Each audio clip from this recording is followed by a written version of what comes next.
Hello TET and DSC aspirants చూడండి, నిన్న punctuations గురించి చెప్పాను.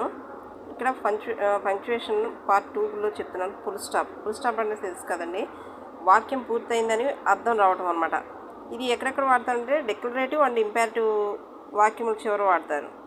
మోడర్న్ ఇంగ్లీష్లో మాత్రం కొన్నిటికి ఫుల్ స్టాప్ తీసేస్తున్నారు. ఇక్కడ చూడండి, అంత క్రితం ఇలా ఉండేది, ఇప్పుడు ఎంఏ, ఎంపీ, యుఎన్ఓ ఇలా రాస్తున్నారు అనమాట.